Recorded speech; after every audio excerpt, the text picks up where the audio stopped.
வணக்கம் தமிழர்களே.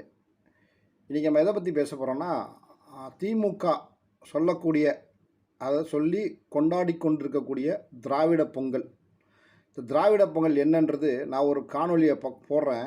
சும்மா ஒரு 15 செகண்ட் அதை பாருங்கள், பார்த்துட்டு வாங்க, மறுபடியும் பேசுவோம். நம்ம திராவிட பொங்கல்னா என்னன்னு திமுகவுக்கு புரிய வைப்போம்.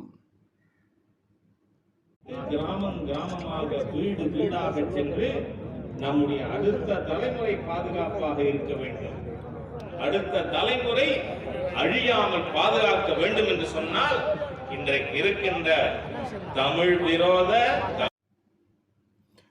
பார்த்தீங்களா நண்பர்களே? ஸோ திமுக சொல்லக்கூடிய உண்மையான திராவிட பொங்கல் என்னை பொறுத்த வரைக்கும் இதுதான். அதாவது திமுக கரைவேட்டி கட்டி இது எங்கே நடந்தது அப்படின்னா, சமீபத்தில் அமித்ஷாஜி வந்து கும்பகோணம் பிரிவுகளின் மாநாட்டுக்கு வந்திருந்தார். அப்போ நானும் போயிருந்தேன். ஸோ 2 ரூம் முன்னாடி ஒருத்தர் உட்காந்து திடீர்னு பார்த்தா ஒரு கருப்பு சிவப்பு கண்ணில் பட்டுது.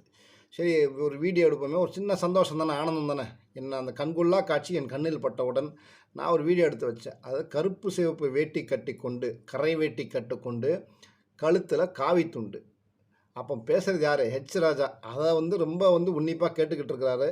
ஸோ கருப்பு சிவப்பு வேட்டி கட்டிக்கொண்டு பாரத் மாதா கி ஜெய் சொல்லக்கூடிய ஒரு நிலையை உருவாக்கி இருக்கிறது திராவிடம்.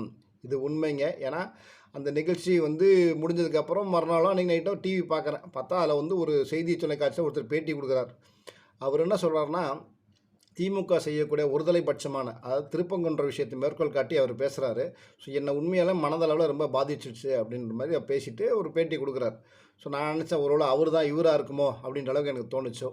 ஸோ இந்த மாதிரி திராவிடத்துக்கு 2026 பொங்கல் வைக்கக்கூடிய நிகழ்ச்சிகள், உண்மையான திராவிட பொங்கல் எப்போன்னா 2026 தேர்தல் முடிவுகள் வரும்போது திராவிடத்திற்கு பொங்கல் வைக்கப்படும் என்ற முழு நம்பிக்கையுடன் விடைபெற்றுக் கொள்கிறேன். நன்றி, வணக்கம். பாரத் மாதா கி ஜெய்.